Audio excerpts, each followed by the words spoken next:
Hello, everybody. Welcome to or welcome back to the channel. And tonight we are going to be talking about a philosopher for each type of gamer. Uh, this is a topic that just kind of came to mind. I haven't made a video yet today, so I figured I should put something out for you guys. This is going to be a little bit more off filter and just kind of out there, so just bear with me.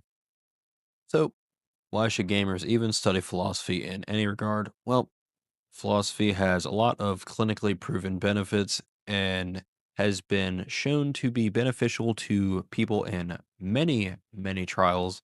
I've included some universities that have documented studies on screen and the plethora of benefits that come with it. But from my own personal experience, philosophy has helped me to regulate myself and to experience stories at a deeper level than I probably would have been able to otherwise. And it's always good to learn something from people who, at one point in time, or likely still do, know a lot more than you. And we have this quote from Socrates here on the bottom right that says, "Smart people learn from everything and everyone. Average people learn from their experiences, and stupid people already have all the answers." And there's a lot of truth to that. So, first up, we have the first type of gamer, which is the competitive gamer. And the philosopher I chose for you all is Sun Tzu. And if you have the never ending urge to compete or often find yourself tilt queuing well into the middle of the night, then you're probably going to enjoy Sun Tzu. Sun Tzu teaches us how to beat multiple different types of enemies in multiple different ways. And I am only partially ashamed of the fact that during my 3 year stint with League of Legends, the quote on the bottom right was something I carried into most games to essentially harass my laner into ego checking me and throwing the game. True story, but the real story here and lesson is don't play League. Type number two, we have the Challenge Seeker. If you are really one to buckle down and dive into these really challenging titles head first, then you are probably going to like Miyamoto Musashi. Um, I wrote here, regardless of pending mental damage that you are inevitably going to sustain from it, that is still self evident and true. Now, Musashi was really this warrior who beat, I believe it was 60 men in a one on one duel from the age of 13 to around 55, we believe. And he basically sat down afterwards and wrote a book about how you could do the same thing. Not really, but that's what I'm going to chalk it up to. Uh, so when you spend your next several month stint failing miserably at beating Sekiro Shadows Die Twice, me, then you should probably read his work.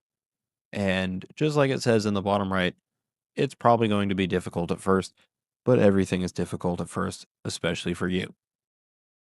So, number three, we have the Explorer. Now, if you have ever found yourself kind of just, for metaphor, hiking around these big worlds, and you need to know why everything is where, what does what, and where something you are likely going to need is, yet mostly needing answers to that who, what, how, when, where, and why question, then you're probably going to like Aristotle. And that is because of Aristotle's four causes. View the first image on the top left. We have the material cause, the final cause, the formal cause, and the efficient cause.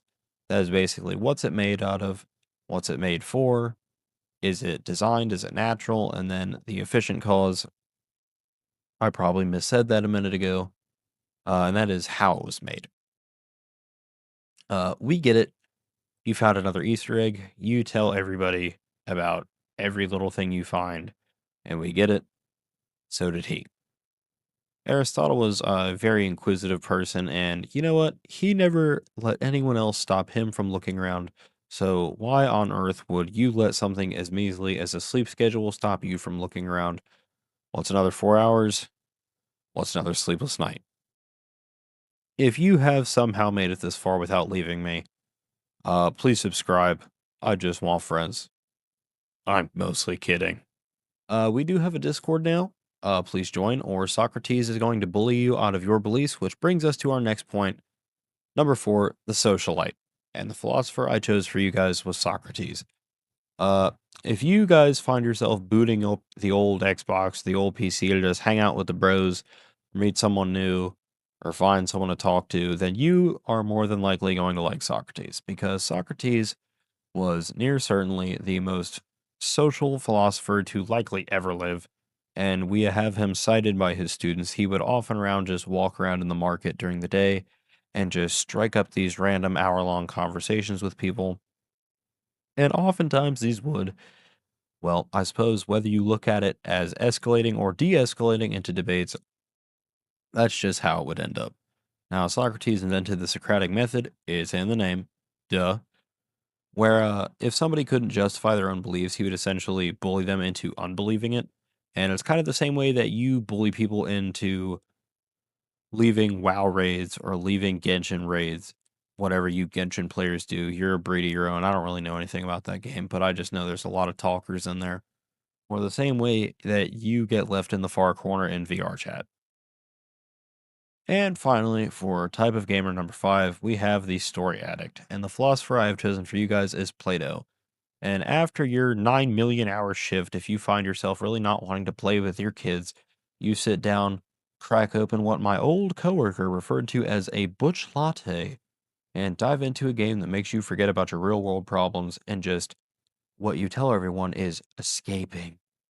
Then you'd probably really like Plato. Plato was known to spin some awesome stories. Misspelled stories there, but it is 12 o'clock at night. Have some mercy on me, gang.